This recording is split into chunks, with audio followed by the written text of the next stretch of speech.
지난 석주 세일회 동안 새벽을 깨우고 기도의 자리에 나와서 신년 한 해의 시작을 석주간 기도와 말씀을 함께 하셨던 분, 한 번도 빠지지 않고 참석하신 분이 32분이셨던 거죠. 그렇습니다. 그 중에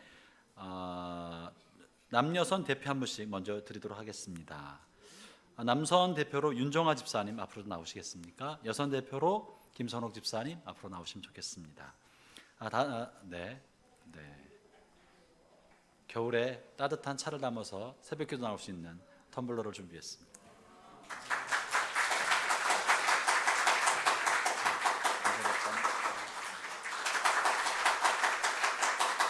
네, 수고하셨습니다. 고맙습니다.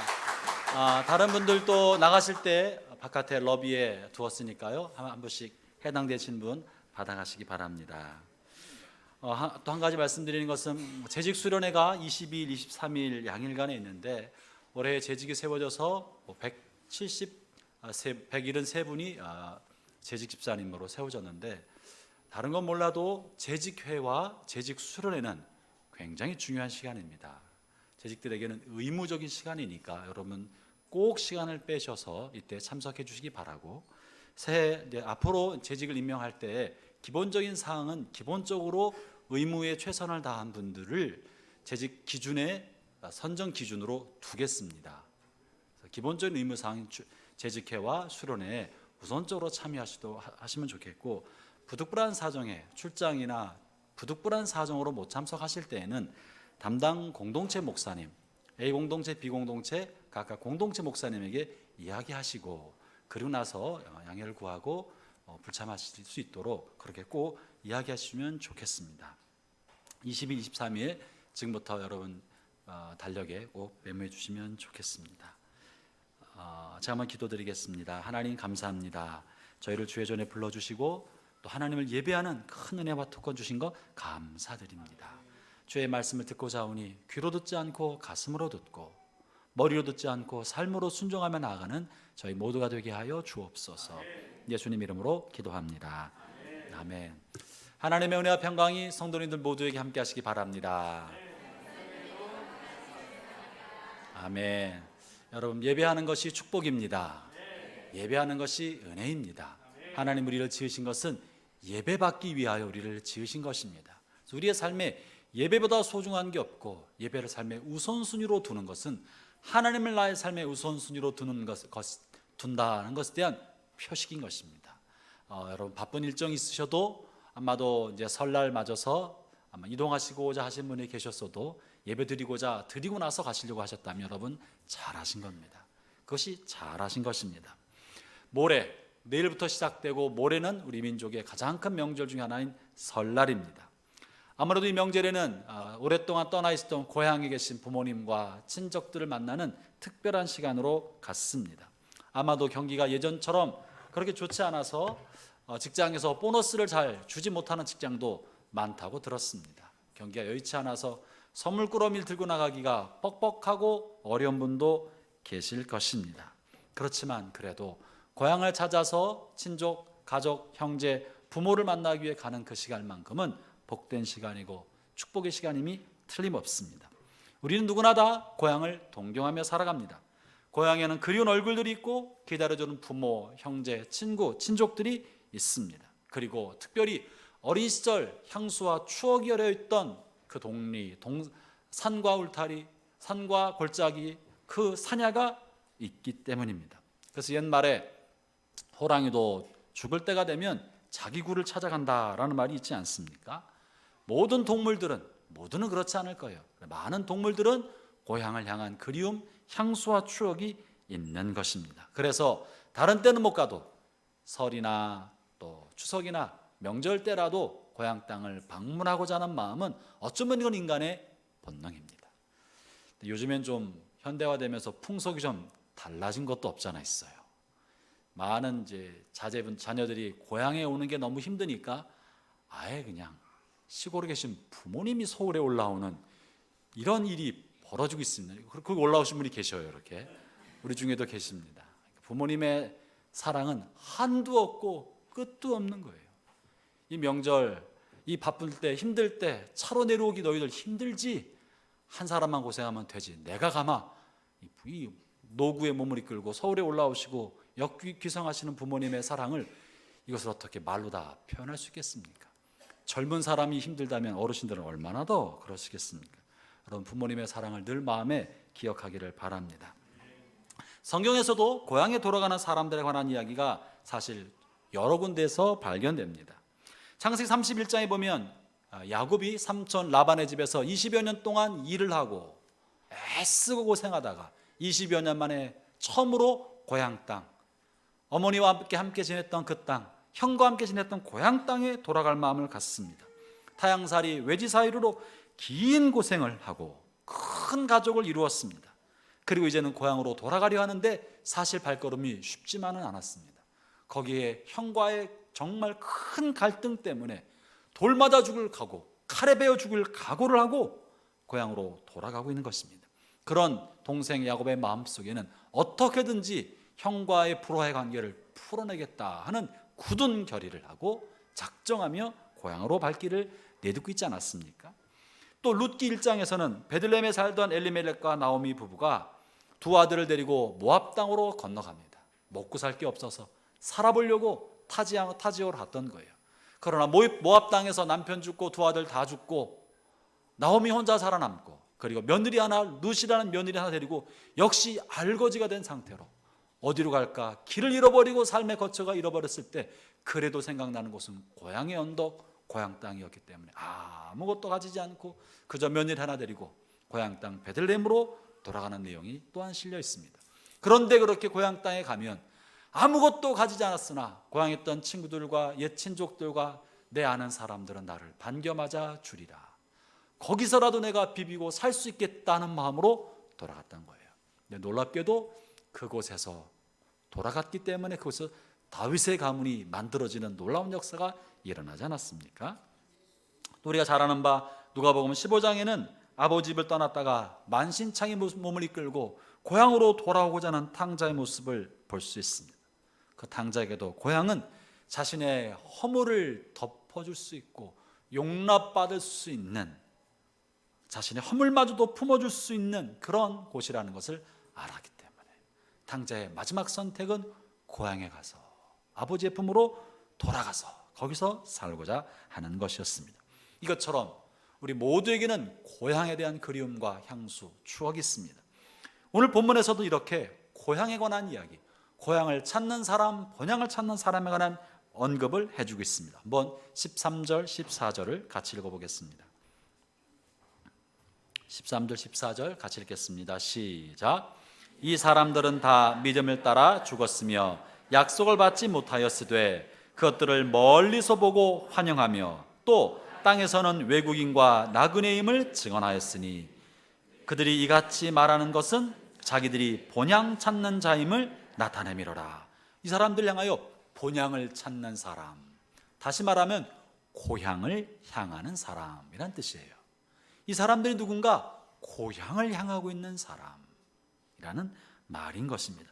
이 땅에 사는 동안에는 나그네로 살고 외국인의 신분으로 살아가지만 그 마음속에는 고향을 찾아가는 사람이다 라고 표현하고 있는 겁니다. 여러분, 고향이 도대체 뭡니까?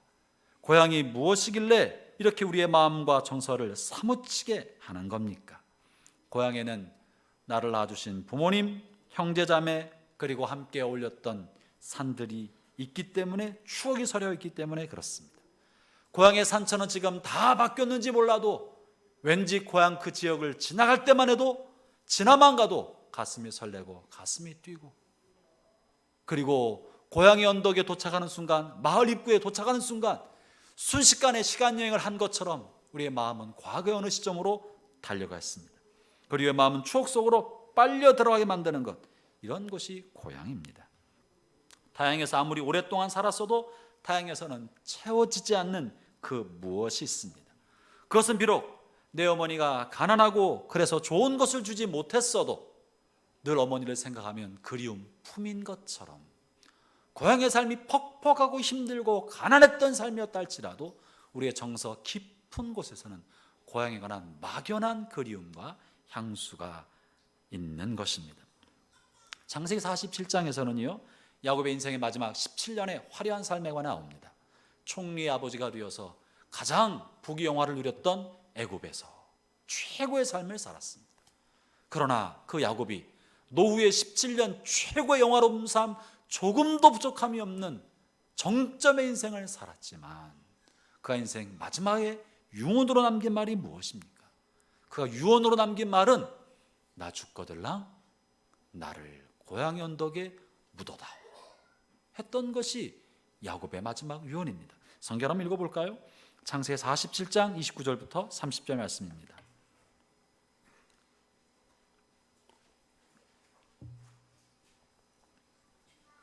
같이 읽어보겠습니다. 이스라엘이 죽을 날이 가까우매 그에게 이르되 이제 내가 너에게 은혜를 입었거든 청하노니 네 손을 내 허벅지 아래에 넣고 인애와 성실함으로 내게 행하여 애굽에 나를 장사하지 아니하도록 하라. 내가 조상들과 함께 눕거든 너는 나를 애굽에서 메어다가 조상의 묘지에 장사하라. 요셉이 이르되 내가 아버지의 말씀대로 하리이다. 야곱이요 한평생 힘든 삶을 살아왔던 사람입니다. 내 130년 내 인생이 험악한 삶을 살았나이다. 이게 야곱이 노후에 바로에게 한 고백이었어요. 그리고 마지막 17년이야말로 가장 영화로운 삶, 부족함 없는 삶을 살았지만 그의 유언은 고향의 언덕, 고향 땅에 묻히는 것이었던 것이에요. 야곱뿐이 아닙니다. 요셉도 그랬습니다. 요셉은 30년도 안 되는 20여 년의 짧은 생활을 고향 땅에 살았고 그의 인생의 거진 대부분의 삶을 애굽에서 살았어요. 고향에 살았을 때는 짧은 고통스러운 시간이었지만 애굽에 와서는 총리로 애굽 전체를 다스리는 높은 자리에서 삶을 살았고 평생 호의호식한 삶을 살았습니다. 그럼에도 불구하고 요셉도 그가 죽을 때 내가 죽거들랑 언젠가 하나님이 우리 민족을 불쌍히 여기셔서 이 땅에서 나가게 해주실 때 반드시 내 유고를 메고 나가다오. 그리고 내 유고를 내 아버지 곁에 내 고향 땅에 묻어다오 했던 것이 요셉의 유언이었습니다. 그리고 그 유언대로 모세가 출애굽할 때 그 유언을 떠올리고 기억했다가 요셉의 무덤을 파서 유해를 들고 출애굽에 함께 동반하고 가나안 땅에 묻어줍니다. 그렇게 우리의 마음속에는 고향의 언덕, 고향의 품에 대한 사무치는 그리움과 애틋한 향수가 있는 것입니다. 그런 것이 고향입니다. 산업화되면서 많은 현대인들이 도심의 산부인과에서 태어나고 똑같은 모양의 아파트 숲속에서 젊은 날 어린 시절을 보내어서 어린 시절의 추억이라고는 학교 다니고 학원 다니는 것밖에 없는 아이들이 대부분이지만 그래도 마음속 깊은 곳에서는 무언지 모를 고향의 정취를 가지고 있고 그리고 그것에는 향수와 애틋함이 있는 것입니다. 그러므로 고향의 정서는 우리가 잃어버려서는 안 될 소중한 우리 인생의 유산이요 정서적인 재산인 것입니다. 모가지가 길어 슬픈 짐승이여라는 사슴의 시로 잘 알려진 시인 노천명은요 이 고향에 대해서 이런 시를 쓴 적이 있습니다. 들어보세요. 언제든 가리 마지막엔 돌아가리 목화꽃이 고운 내 고향으로 조밥이 맛있는 내 고향으로 언제든 가리 나중엔 고향가 살다 죽으리 메밀꽃 하얗게 피는 곳 내 고향으로. 시인의 마음이 가슴 애틋하게 다가옵니다. 고향으로 돌아가고자 하는 그 마음. 이 고향에 대한 정서와 추억은요 물론 현대인들, 산업화된 현대인들 사이에서는 이 고향에 대한 정서와 추억이 없는 사람도 있습니다. 뭔가 이때만 되면 오히려 마음이 서운한 사람. 시인 남용이라는 시인은요 이 현대인의 마음을 이렇게 표현한 바가 있습니다. 제목은 그리운 고향인데요 좀 더 다른 느낌을 주는데 한번 들어보실래요? 나에게도 고향 있으면 좋겠다. 할미꽃, 민들레, 작은 꽃들이 들판 가득 피어 웃으며 반기는 따뜻하고 정겨운 시골에 소박한 미소가 있는 먼 신비의 빛의 마을 같은 명절 때면 고향을 찾아 바쁘게 길을 떠나는 사람들이 부럽기만 하다. 돌아갈 고향이 없는 사람들만큼 서럽고 외로운 사람이 또 어디에 있으랴. 이런 시입니다. 어떤 시에 공감이 되십니까? 다 감흥이 없어요? 고향에 대한 애틋함이나 또 무언가 나에게도 애틋한 무언가를 갖고 싶은 그 마음이나 명절 때 되면 약간 우리 마음에 복잡 미묘한 감정이 교차되는 것이 또한 사실일 것입니다. 그렇습니다. 명절이 되면 남들은 고향 간다 어디 간다고 하지만 갈 데 없는 서울 사람들 서럽고 외롭습니다. 늘 서울이 좋은 것만은 아닌 것 같아요. 이럴 땐 또 이 서러울 때가 있어요. 어쨌든 고향은 그리움의 원천이고 그 그리움의 끝자락은 사실은 어머니의 품입니다. 우리 어머니의 품에 관한 향수와 동경은 고향의 향수와 겹치는 것입니다. 왜 그러면 고향이나 어머니를 생각하면 그리움과 애틋함 그런 게 있습니까? 그것은 무조건적인 용납과 포용이 있는 것이기 때문에 그렇습니다.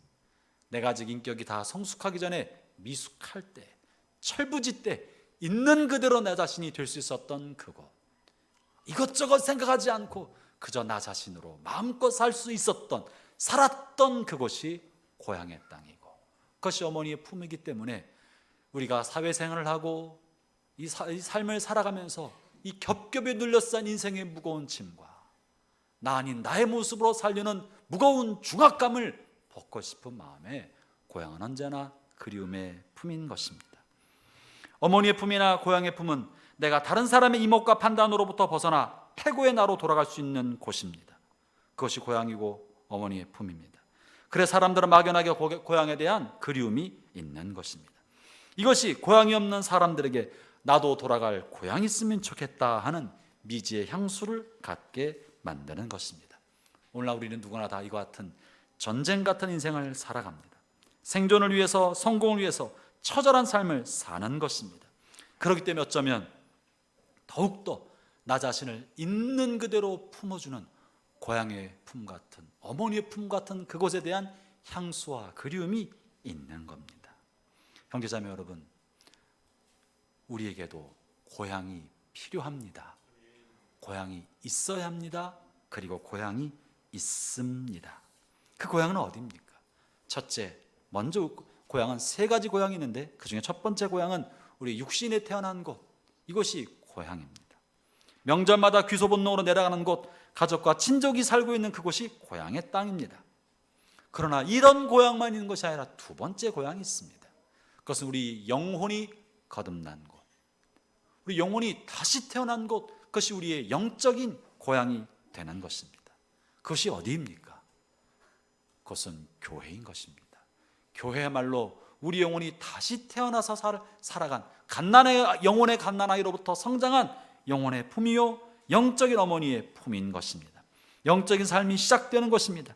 이곳에는 함께 영혼의 젖을 먹고 자란 사람들이 있습니다. 함께 신앙생활하며 함께 달려왔던 믿음의 형제자매들이 있습니다.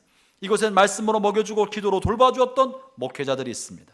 이곳에는 신호회락을 함께하며 함께 예배드리고 함께 신앙의 경주를 해왔던 믿음의 친구들이 있습니다. 우리의 삶은 이들과 하나 되어 왔습니다. 이곳이야말로 우리의 영혼의 고향인 것입니다. 영적인 고향인 것입니다. 교회가 바로 그렇습니다. 그리고 세 번째가 있습니다. 이것은 우리가 마침내 돌아갈 영원한 고향입니다. 첫째, 육신의 고향에서는요, 막연한 환상과 그리움, 애틋함이 있지만 실제로 고향으로 돌아가면 애틋한 만큼 그러하지 않는 게 현실입니다. 갈 때부터 귀성 전쟁을 하고 내려가서는 형제들 사이에서 해묵은 옛 감정을 잘못 건드렸다가 그냥 명절 내내 싸우고 소리 지르고 불편한 감정으로 오는 사람도 적지 않습니다. 명절이 쉼과 안식이 아니라 내내 전 부치고 음식하고 설거지하고 어떤 이들에게는 1년에 가장 힘든 중노동하는 시간이 되는 사람도 있습니다. 부랴부랴 내려갔다가 허겁지겁 돌아오는 길도 고속도로에서 수시간을 보내면서 스트레스 받고 피로가 극에 달하였다가 돌아오는 사람도 적지 않게 있습니다.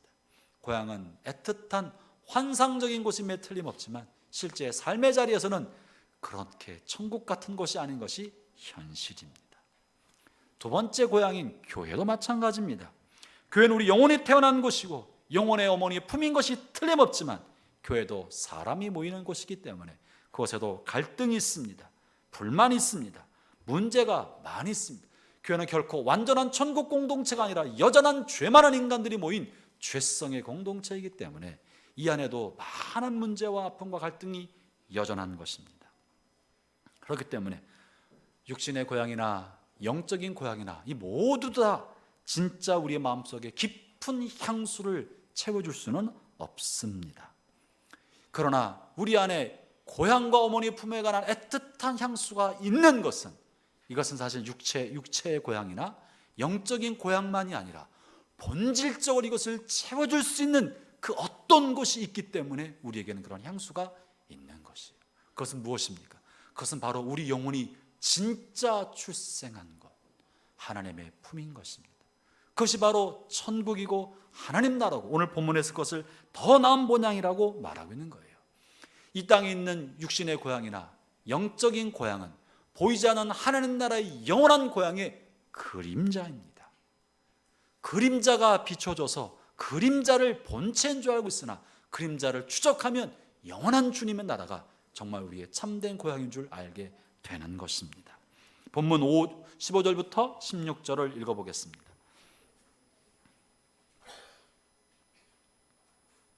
15절 16절 읽겠습니다. 시작. 그들이 나온 바 본향을 생각하였더라면 돌아갈 기회가 있었으려니와 그들이 이제는 더 나은 본향을 사모하니 곧 하늘에 있는 것이라. 이러므로 하나님이 그들의 하나님이라 일컬음 받음을 부끄러워하지 아니하시고 그들을 위하여 한 성을 예비하셨느니라. 본향을 찾아가는 사람, 고향을 찾아가는 사람이라고 표현하고 있음에도 그들이 찾는 고향은 육신의 고향이거나 영적인 탄생을 했던 교회가 아니라 영원한 하나님의 나라, 더 나은 본향, 영원한 고향을 찾아간다고 말하고 있는 것이에요. 영원한 고향이 있다고 하는 것이죠. 우리의 근본적인 본향인 천국을 말하는 것입니다. 이 땅에 있는 고향의 집은 그저 모형입니다. 이 땅에 있는 교회도 하늘나라에 대한 모형에 불과합니다. 잠시 모든 것은 하늘나라를 모형 삼아 이 땅에 비춰진 그림자에 불과합니다. 오직 우리가 참으로 기대하고 소망하고 바라는 것은 이 땅이 아니라 더 나은 본향, 영원한 고향인 하늘나라 주님의 집인 것입니다. 그러면 우리가 이 영원한 고향, 더 나은 본향으로 가기 위해서, 그 본향에 관한 소망을 갖고 살기 위해서는 어떻게 해야 되겠습니까? 오늘 본문 13절에서 이렇게 말합니다. 13절 같이 읽어보겠습니다. 어떻게 해야 우리가 이 본향으로 가는 삶을 살겠습니까? 함께 읽겠습니다. 시작. 이 사람들은 다 믿음을 따라 죽었으며 약속을 받지 못하였으되 그것을 멀리서 보고 환영합니다. 거기까지만 읽겠습니다. 이 사람들은, 본향을 찾아가는 사람, 더 나은 본향을 향하는 사람들은 어떻게 살아가느냐? 믿음을 따라 죽었다라고 말하고 있는 거예요. 형제자매 여러분, 우리가 어떻게 하면 더 나은 본향을 사모하는 사람이 되겠습니까? 믿음을 따라 살고 믿음을 따라 죽는 길을 걸어가는 것입니다. 우리의 믿음의 선배들은 이 당시 아직 예수님을 보지도 못한 사람들이었어요. 구약시대 사람들, 본 적이 없어요. 다만 메시아가 올 것을 예언의 말씀으로 듣기만 했던 사람들입니다. 구원자가 와서 우리를 회복하시고 구원하실 것을 예언의 말씀을 통해 알기만 했던 사람들입니다. 본 적이 없으나 그런 하나님의 약속의 신실함을 따라 반드시 그분이 오실 거라는 것을 소망함으로 믿음 속에서 멀리서 바라봄으로 그것만으로도 만족한 삶을 살았던 사람들입니다. 그래서 이 땅에 사는 동안에 나그네와 외국인으로서 삶을 살아도 소망은 주님 나라와 주님의 회복을 바라보았던 것입니다. 사랑하는 형제자매 여러분, 그러나 저와 여러분이 이미 예수께서 이 땅에 오셔서 우리의 구원의 사역을 다 이루셨다는 것을 알게 되었고 보게 되었고 믿게 되었습니다. 우리야말로 더 확고한 믿음에 설 수 있는 사람들입니다. 우리에게 영원한 주님의 나라, 영원한 천국이 있다는 것을 우리는 명확히 알게 된 사람들입니다. 그러므로 형제자매 여러분, 이 땅을 사는 동안에 천국에 대한 소망과 구원에 대한 불붙은 확신을 갖고 살기를 축원합니다. 이것이 본향을 살아가는 사람들의 첫 번째 자세입니다. 믿음의 확신. 우리가 몸은 이 땅에 발붙이고 살아가도 우리는 이 땅에 잠시 잠깐 왔다 가는 것이요, 우리가 참으로 갈 곳은 영원한 주님의 나라, 저 하늘 저편에 있다는 것을 믿음으로 사는 거예요. 이 땅에서 내가 육신의 질병을 얻고 이 땅에서 나의 생명은 제한되어 있으나 그리스도 안에서 영생을 한다는 불붙은 확신을 가지고 살아가는 것입니다. 사랑하는 형제자매 여러분, 이 믿음의 확신은 우리가 거듭날 때만 필요한 것이 아닙니다. 이 믿음의 확신은 우리가 예수님을 영접하고 세례받을 때만 필요한 것이 아닙니다. 우리가 생애를 살아가는 모든 생애 동안에 하나님의 살아계심과 예수 그리스도의 구세주 되심과 영원한 하나님 나라에 대한 믿음의 확신은 우리의 생애를 인도해주는 견인차가 되고 안내자가 되고 우리의 삶을 반듯하게 살아가게 하는 안내자가, 인도자가 될 것입니다. 형제자매 여러분, 설 명절 고향에 다녀오실 때에도 가족과 함께 하실 때에도 누구를 만나도 예수 그리스도가 구세주 되심을 잊지 않기를 바랍니다. 그리고 우리가 정말 돌아가야 할 진정한 고향의 집은 하나님 나라라는 사실을 흔들리지 않고 확신하기를 축원합니다. 두 번째, 이 땅에 사는 동안에 우리가 어떻게 하면 본향을 향하는 삶을 살까요? 나그네처럼 사는 것입니다. 13절에 이어지는 말씀에서 땅에서는 외국인과 나그네임을 증언하였으니 라고 말합니다. 우리의 고향, 우리의 시민권은 이 땅에 있는 것이 아닙니다. 우리의 조국은 대한민국이 아닙니다. 우리의 조국은 일본도 아니고 브라질도 아니고 슬로바키아도 아니고 이 땅에 있지 않습니다. 우리의 진짜 조국은, 우리의 시민권은 하나님 나라에 있는 것입니다. 아멘. 우리의 시민권은 하나님 나라에 있는 거예요. 그래서 지나친 민족주의는 기독교적인 것이 아닙니다. 우리가 다 그리스도 안에서 한 가족이고 우리의 시민권은 천국에 있는 거예요. 이 땅에 사는 동안에는 다만 소풍 나온 사람처럼 여행객처럼 잠시 지나가는 사람처럼 이 땅에 미련을 두지 않고 집착하지 않고 정착하지 않고 이 땅에서 재물을 쌓아서 천년만년 살 것처럼 살지 않고 잠시 지나가는 것처럼 인생을 사는 것입니다. 천상병 시인이 이 소풍 마치는 날 하늘에 돌아가겠다는 귀천의 시처럼 서두에 언급한 노천명 시인이 언젠가 가리 마지막엔 돌아가리라고 고백하고 있는 것처럼 우리 모두는 다 주님 나라로 돌아갑니다. 그럴 때 그 돌아갈 소망이 크려면 이 땅에는 미련과 집착을 벗어나야만, 미련과 집착이 벗겨지는 만큼만 천국에 대한 소망이 커지는 것입니다. 형제자매 여러분, 명절을 보내면서 육신의 고향에 대한 그림도 같지만 또 다른 한켠에서는 언젠가 나는 하나님 나라 영원한 나의 본향, 더 나은 본향으로 돌아가리라. 그것이 나의 참다운 집이다 라는 천국에 대한 소망을 마음 한켠에 품게 되기를 축원합니다. 이걸 놓치면 안 됩니다. 이걸 놓치면 안 됩니다. 여러분들이 가족을 중요시 여기고 고향의 땅을 소중하게 여기는 것이야말로 하나님이 우리에게 주신 정서적 재산이에요. 이것을 하찮게 여기는 것은 옳지 못한 것입니다. 그러나 이것을 귀하게 여긴다고 해서 진정한 더 영원하고 더 가치 있는 천국에 대한 소망을 줄어들고 있다면 이것은 또한 우리가 적은 것을 얻고 큰 것을 잃어버린 셈이 됩니다. 고향에 대한 소중함과 동시에 영원한 주님의 나라에 대한 불붙은 확신과 소망이 더 커지기를 바랍니다. 이것에 대해 주님께서 16절에 이렇게 말씀하십니다. 16절 읽어보겠습니다. 오늘 본문 16절입니다. 시작. 그들이 이제는 더 나은 본향을 사모하니 곧 하늘에 있는 것이라. 이러므로 하나님이 그들의 하나님이라 일컬음 받음을 부끄러워하지 아니하시고 그들을 위하여 한 성을 예비하셨느니라. 하나님 우리를 자랑스럽게 여기시는 것, 내가 마음속에 주님 나라에 대한 소망이 커질 때 하나님 우리를 자녀 삼으심을 자랑스럽게 여기시는 거예요. 근데 내 마음이 이 세상만 바라보고 있다면, 이 땅에서 더 좋은 집, 더 많은 일, 이 땅에서 더 많이 잘 정착할 것만 생각하고 살고 있다면 주님이 우리를 향해서 부끄럽게 여기지 않으시겠습니까? 천국을 소망합시다. 사모합시다. 영원한 본향, 더 나은 본향을 사모합시다. 우리가 가야 할 고향은 그러한 곳입니다. 주님께서 우리를 위해 예비해 두신 본향이 있습니다. 이 세상은 잠시 보이다가 없어질 안개와 같은 곳입니다. 우리는 나그네와 같이 잠시 잠깐 머물다가 떠나가게 될 것입니다. 만약 우리에게 하나님 나라가 없고 이 땅이 세상의 전부라면 예수 믿는 우리만큼 불쌍한 사람은 없을 것입니다.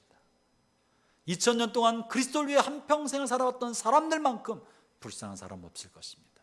그러나 수많은 사람이 주님 나라, 영원한 그 나라가 있다는 것을 너무나 분명하게 알았기 때문에 이것을 위해 자신의 생에 어떤 희생과 어떤 손실을 입는다 할지라도 그 나라를 소망하며 자기 인생을 살아왔습니다.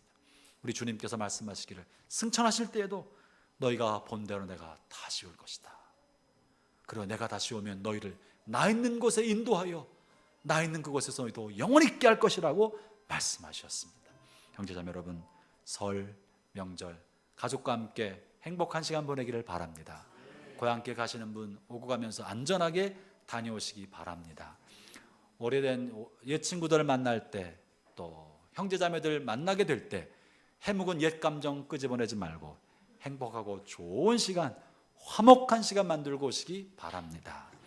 또 고향이 그리워도 못 가시는 분 계십니까? 고향이 없어 서울에 남아 계신 분 계십니까? 이곳에 계시면서도 서로 만나고 인사하면서 화목한 시간, 복된 시간 갖기를 바랍니다. 아울러 동시에 우리 마음 한켠에 영원한 주님의 나라는 소망도 더 커져가는 복된 설 명절 되시기를 주의 이름으로 축원합니다. 기도하겠습니다.